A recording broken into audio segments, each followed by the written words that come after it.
Come and take a class at the Alteration. Hello everybody and welcome to another great episode of Alter Academy, where we have another special guest, one of the most consistent Amber Steel players of all time. You know him from casting and playing, and his great finishes at DLC events. Fresh off his undefeated run in the ICL, he has risen. It's Habibi, everybody. Hello, everybody, and hello, JBaum. Thank you for inviting me. Yeah, I'm so excited to finally get Steel Song on Alter Academy. And without further ado, can you just walk me through your list and how it came to be? Yeah, so I've been playing set one since set one with Amber Steel. I played around with different decks, with like aggro decks and whatnot, but I've always tried to make an Amber Steel deck work for the given meta.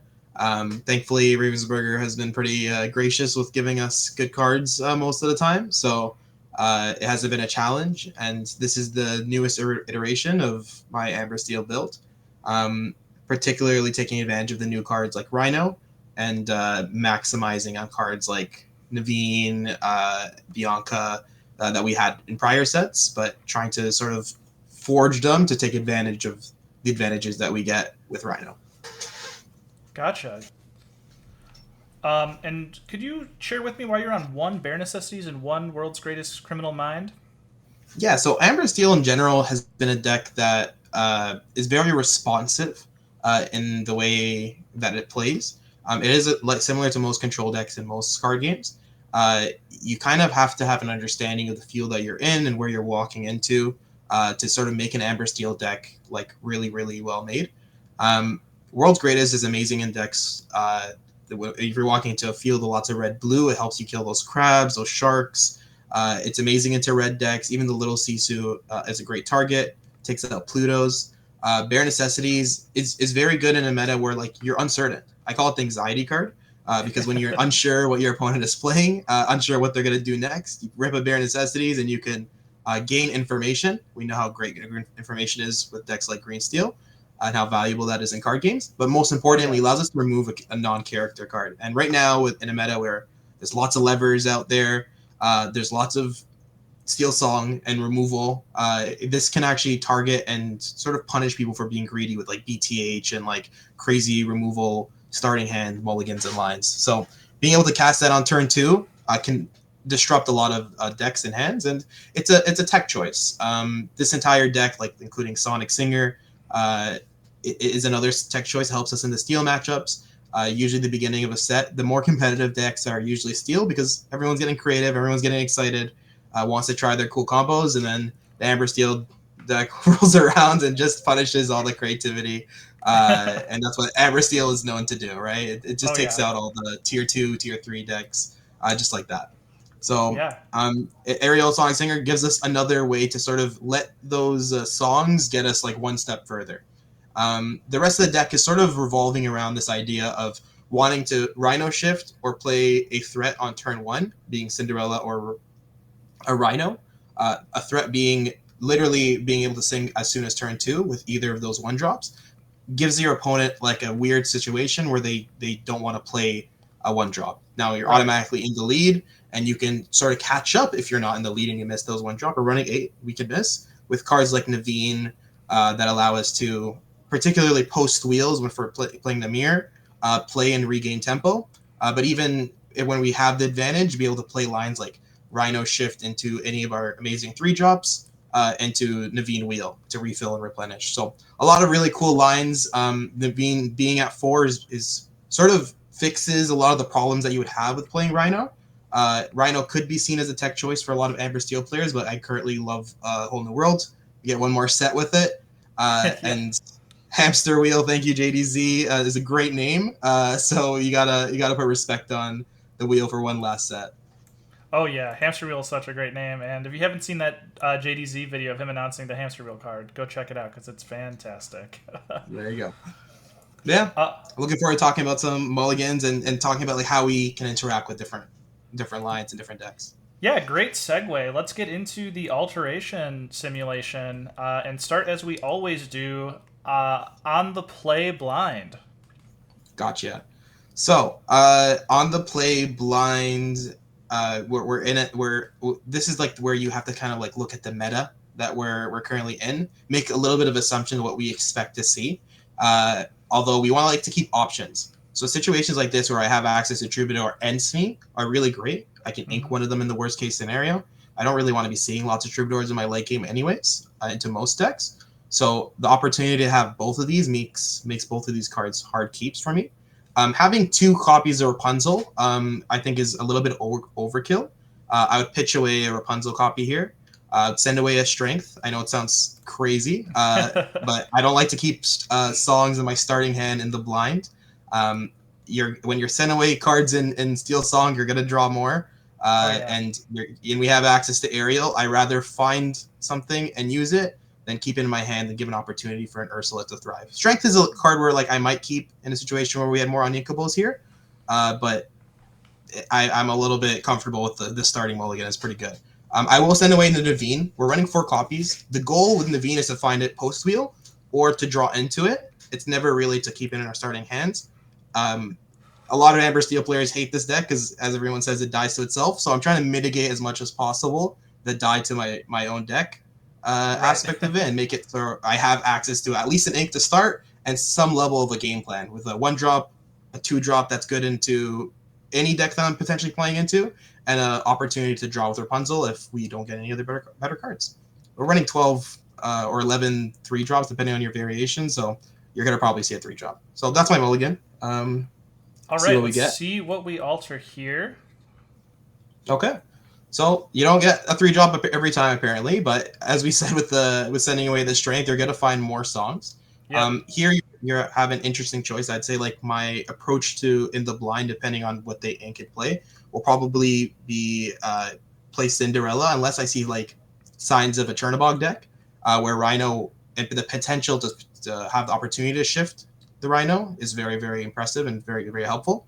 I'm playing the Cinderella on turn 1. We realistically won't be able to actually kill any cards until turns 2, 3, 4, especially with Chernobogs having a lot of O4s and O2s, so not a lot of O2s. So I think Rhino to start would probably be where I would go from here. Playing Smee as a 2-drop, I don't want to get blown out by a what do they call it? Cloud Kicker. Yep. That's a really bad situation. But again, like it really depends on the deck, what our next draws are. But I would definitely start with Rhino. If I'm on the play, I would start with Cinderella. If I'm on the draw and I got some information, we go with Rhino. Gotcha. With this hand, like it's gonna be a lot of like trying to utilize the Zeuses and the Strengths to sort of regain tempo and sort of build up to a point where we can maybe use that Rapunzel to draw us out. Right. All right, I think that's very good. And let's go into our next one, Blind on the Draw. All right. This is a pretty good hand. So this one is pretty simple. Obviously, we're on the draw. Cinderella is significantly less effective. Again, we're in the blind, so we got a similar situation where we have 2 options with the Troubadour and the Smee. So I like keeping both. I would send away the wheel, 100%. Rhino, I don't see the I'm not gonna be going aggressive for the Rhino shift here, especially on the draw. So I would send it away. I would keep the Pete here. I usually like to dig to try to find a better 3-drop. Pete is not really the best 3-drop in the blind. However, it's an Amber Steel. However, having a curve like this where I'm going Cinderella into Troubadour into Bianca gives me like a relatively good curve that my top deck songs will be able to take advantage of. So I will probably just send those 2 back. Gotcha. Okay, pretty light alter. And before we send those back, your Pete inspired a question from the ICL this week. I saw for Zach Bivens, you played Pete against his Amber Emerald discard deck on turn 3. And now, is that your typical game plan as Steel Song against the discard deck, or would you prefer to play Pete's on later turns?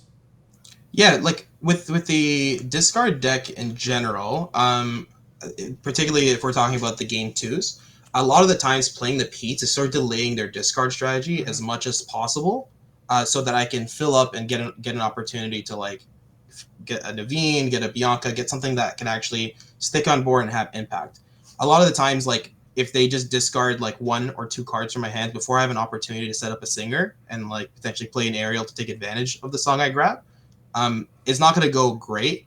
Aerial on turn 3 has a lot of answers, and unless I have exactly like a Naveen in my hand where it can take advantage of it in the following turn, against green decks in general, I'm really trying to like build a board that could take advantage of my top deck songs. I know that matchup, I got rewarded heavily just by playing Pete's for multiple turns and sort of just waiting for that for the wheel to come. But like it essentially was one of my only outs. Playing like a Lawrence on turn 3 is usually really good into these decks that play muses, but it's not going to win me a game. It's not going to be enough to win me the game, and you can sort of see like where your hand trajectory is going. Pete is generally a card that's meant, especially when we're not doing this in the blind. It's way better in the late into like red decks. I would send them all away whenever I have the opportunity. But in the blinds, like there's too much factors and too much risks. I want to have a normal curve, and I can usually, where most players will be able to usually outskill and outdraw their opponents if they have a regular curve. It's when we get really greedy with Amber Steel is when we have unplayable hands. Yeah. All right. Understood. And so now let's get to what the altar is. More Speaking Pete's. of Pete, we got another one. There you go. So, again, we're in the blind, so we don't know what our opponent is playing, but just in the complete blind, this is an easy ink. We send the Smee back, we play the Cinderella, we see what they're playing, and then we can make a decision based off of our draw to either play the Troubadour or the Smee. They're playing a red deck, probably start going with the Smee lines, and then try to open with a Bianca, set up like an opportunity for us to wheel and draw an aerial or draw some kind of card draw. And if we're against like a green steel deck, for example, we might be taking advantage of those pieces for multiple turns and setting up like a situation where we can storm or strength, remove their Diablo, which they shift every time. Perfect. All right, let's move on to let's go a Mirror Steel Song on the play matchup. Love it. All right, on the play, we hit the nut start with the Cindy Storm. This is a situation where like it's gonna sound crazy, but I'm not gonna send back too much here. I don't necessarily need to have a 2-drop Troubadour. They are very impactful in the matchup. However, if I open Cindy and then on turn 2, I have to play just one Cinderella, it's a situation I'm most often comfortable with, especially with Steel Song. I think I'm a big believer in like you don't have to play the card's top left corner's cost on the turn that it comes in. So if I have to play like a Cinderella on turn 2 and just storm something, I'm going to be drawing effectively 2 cards by the time that happens. So the odds of me seeing another 1-drop and making this hand way better than it actually is very high. And if I don't see another 1-drop, playing the 1-drop alone is fine. Playing a 2-drop if I find it is fine. There's a lot of different opportunities there. So I'm realistically just going to send back a Rhino here. I like having Lawrence and Ariel as an option here. Playing Ariel on turn 3 into an Amber Steel matchup, if they are aware of me playing like Amber Steel, is usually not great because I'm expecting them to beat me. So I like to set up the Lawrence and then play the Ariel to potentially take advantage of their Ariel or their Pete's and give myself an opportunity to sort of like clap back. Putting an Ariel down, having it removed, and then having just a follow-up Rhino won't be enough to win this matchup. So I would send this back. I would really hope to find Pete's, but I'm not willing to send all of my hands away to sort of look for one. If that makes any sense. Yeah, that makes a lot of sense. And let's see what we get. Oh, and we were punished. So we second turn. That's it. We ink. We play Cindy. We all know what happens next. It's an age-old question of do I play my 1-drop into it? If they do, cool. If not, then we play our Smee. We can potentially even lead into a Lawrence in a situation where they played a Smee on turn 2 to potentially lead into an Aerial to potentially find a strength and like actually remove their 2-drop. But I'm really like in the mirror concerned about their Stinger 5s. I'm concerned about their Troubadours and it's putting myself in a situation where I can punish them if they try to like go for like a regular curve. A lot of the times the strength isn't going to be enough to even kill their 2-drop, because Troubadour is essentially a 1/4 with the resist being in mind. But yeah, this is a pretty standard easy hand. It's really going to depend on what my opponent plays. Yep. All right, let's go into another Mirror Steel song on the draw this time. Beautiful. We send back Wheel all day, every day. My rule of thought, especially into the Amber Steel matchups, is I seek out trades as much as possible when I'm on the draw. So if I'm given an opportunity to swing a Smee into their Smee, I'm probably going to take it. If I see an opportunity to trade one of my 1-drops into one of their 1-drops, I'm probably going to take it. Largely because I'm going to end up with 1 extra card, and if I can stop them from their game plan, which is usually to play a Whole New World and take advantage of all the card advantage that they have and the singers they have on board, I will probably win the game in the long term. So Whole New World definitely goes back here. We love the Pete all day. We know we're going to play that, and the rest of this hand looks pretty good, honestly. I'm most likely with a hand like this fine with playing a 1-drop on turn 1, because even if they play the Cinderella and they use the Storm on my Cinderella, I'm going to be going Smee into Pete into Bianca or Rhino, and that's 1 less removal that they potentially have for my later games. Pete's going to stall out the game long enough with a bunch of chunky bodies that unless they have the absolute nuts, I'm going to be able to swing back effectively and punish them for exerting to sing songs. So that's the main goal of this hand. So I think just sending the Wheel is more than sufficient here. All right, let's see what we get. Ooh, another Pete. We love to see that. I would probably win this game in most matches. The opportunity to play Pete's on multiple turns. I think something to mention here is more likely than not. Obviously, we don't know what our draws are going to be. We're going to draw for the turn. A lot of other factors to this, but more likely than not, playing Pete on turn 3 and then Pete on turn 4 is going to be the correct line into a Steel Song Mirror. Just being able to hold them back, especially if they storm my 1-drop, from casting any more songs until we get a point where we lose that race and somebody breaks the chain of Pete's and then they start to cast, will give me time to draw out of this. I notably don't have any songs in my hand, so I want to give myself as many draws off the top to get to a point where I can start singing before my opponent does. At least the more impactful things. Yeah, and you should get about 4 draws if you go Pete on 3 and 4. 5 draws, actually. And then hopefully get a song there and take the first singer advantage, as they say.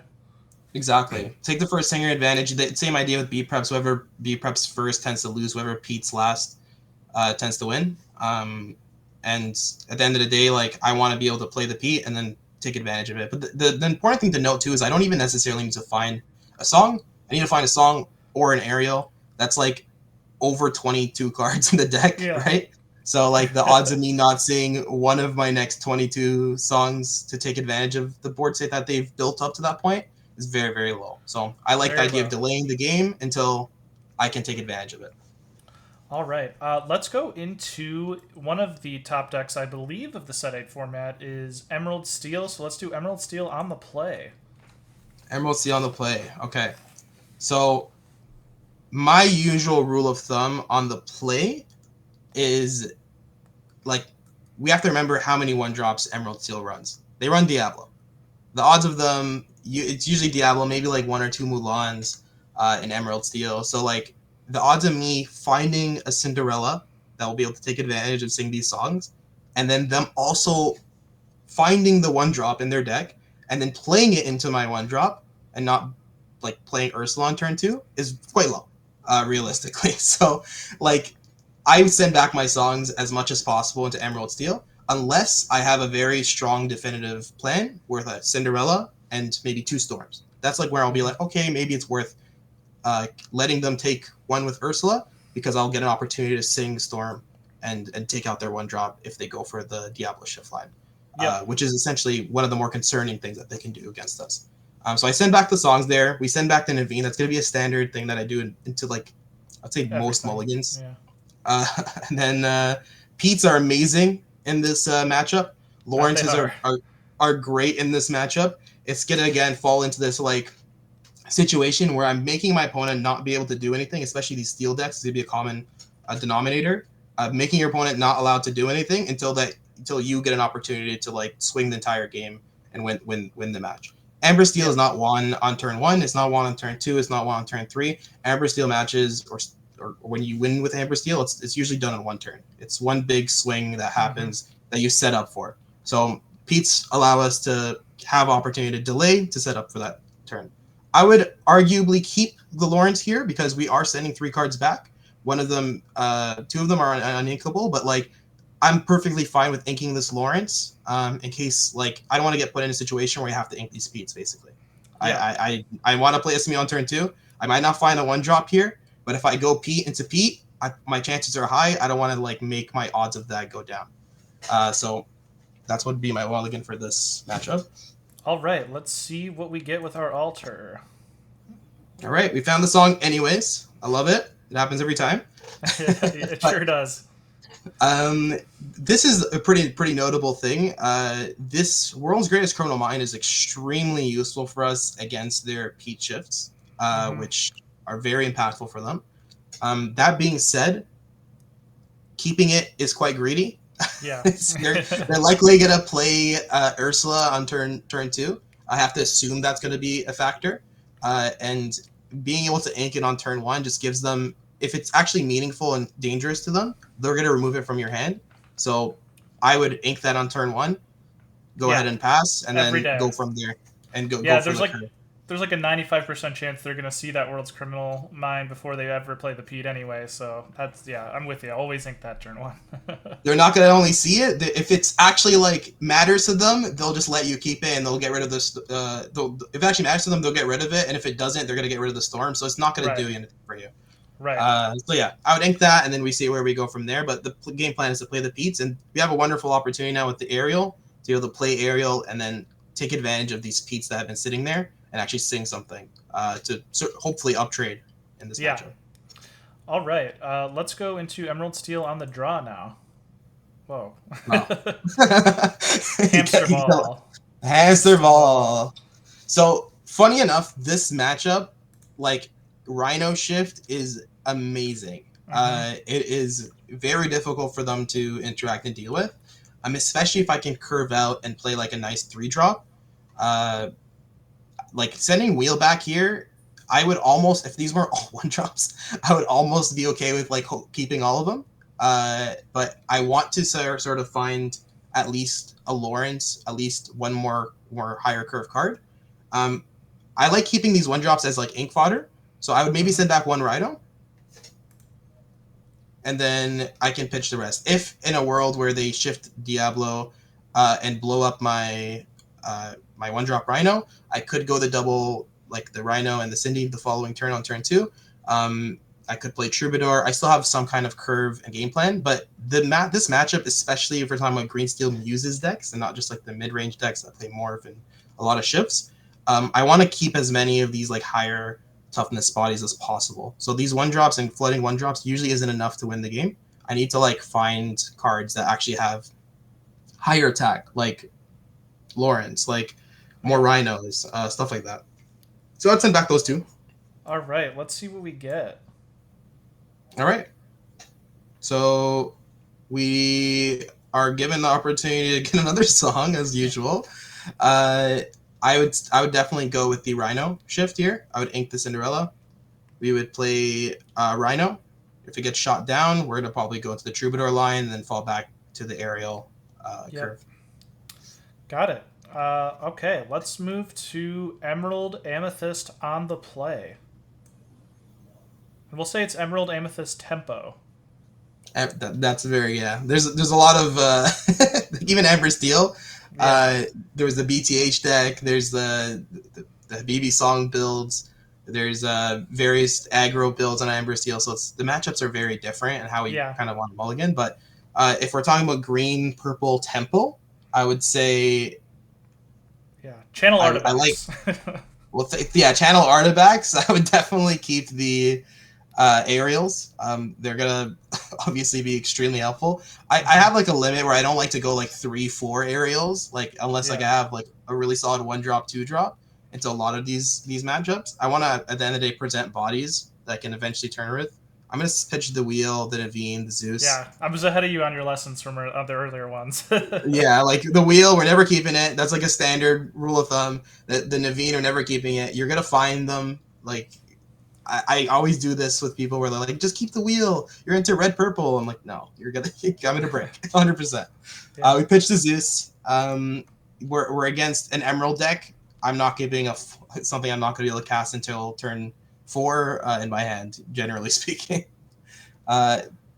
Bianca is like a card where like I'm okay with keeping. Particularly, I can use it as ink. If I'm in a pinch and I draw more on inkables. I'm okay with in this matchup not seeing my 2-drop. And realistically playing Ariel into Ariel will help me like up trade and catch up with the Cinderella most likely. So All right. I'll probably just send back the uninkables. Let's see what we get. Okay. All right. So we got a song. Now we're in the situation where you have to ask yourself. You said this is on the play. On the play.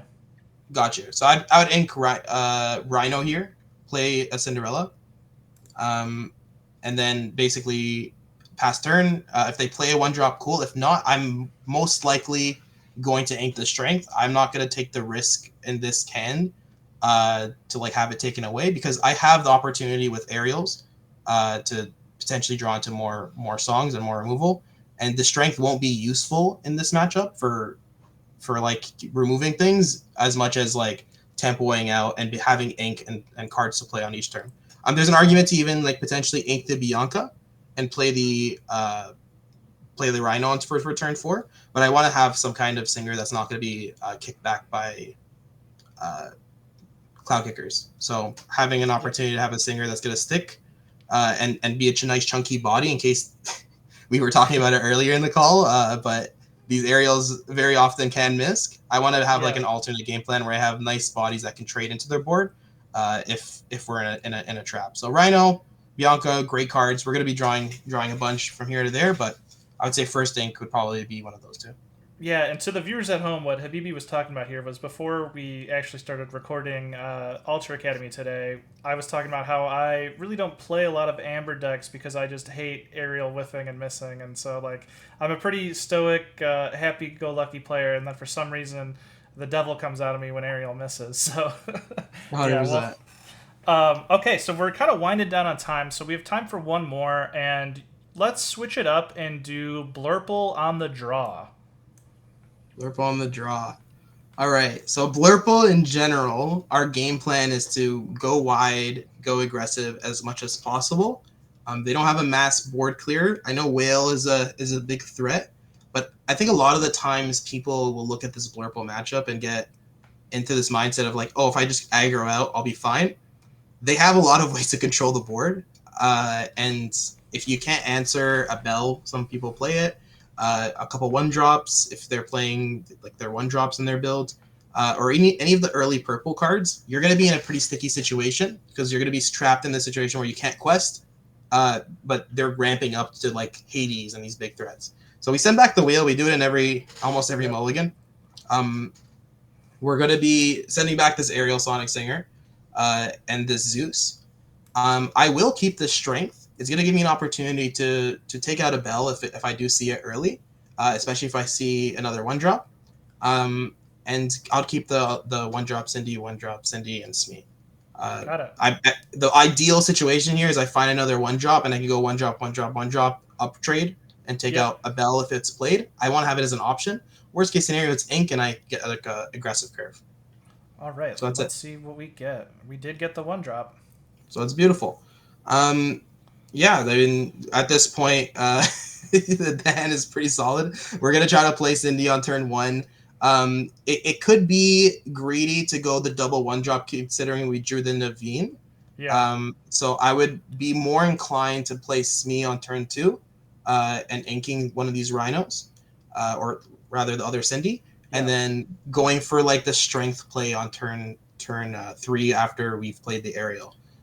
Particularly in this situation, I'm going to have an opportunity to find hopefully a good song with Aerial, preferably Wheel, and then Naveen Wheel my way into a fresh hand, fresh board, and be able to flood from like turns 5 to turn 7. Yeah, this is a hand that if Ariel hits wheel, you're feeling really good.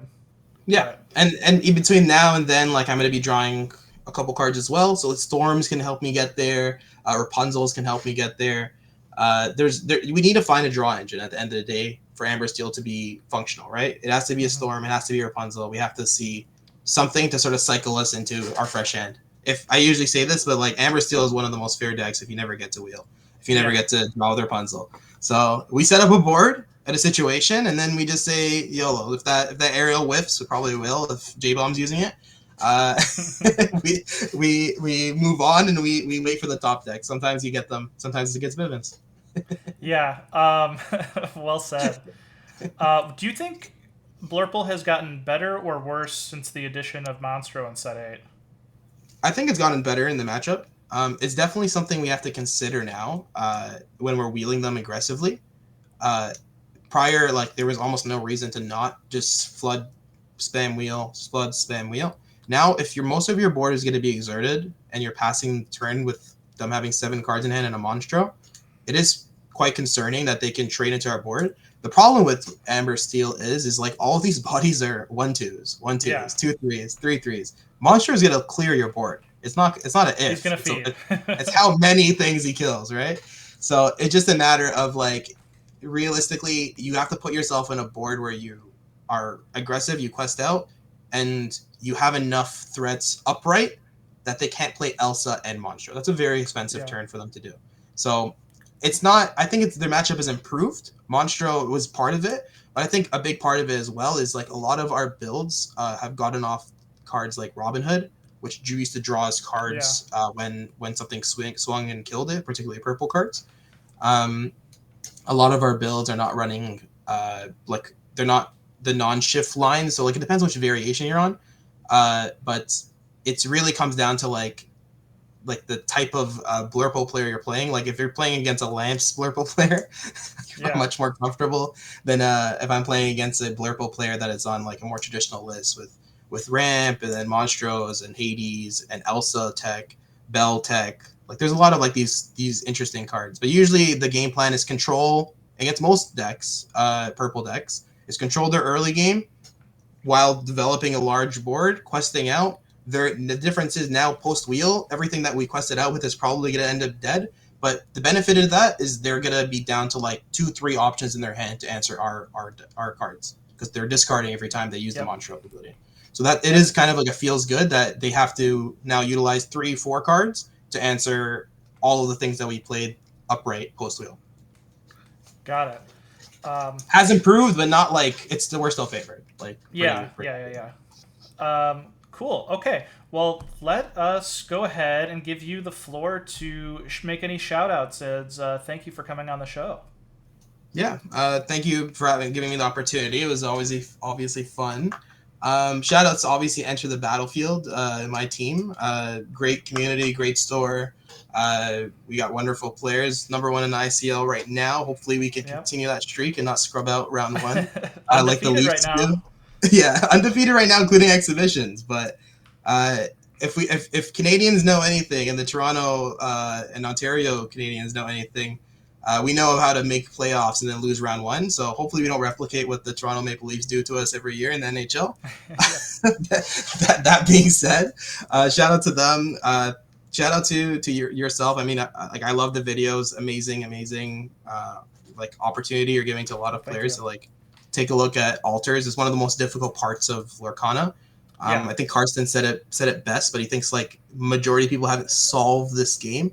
And there is a lot to it.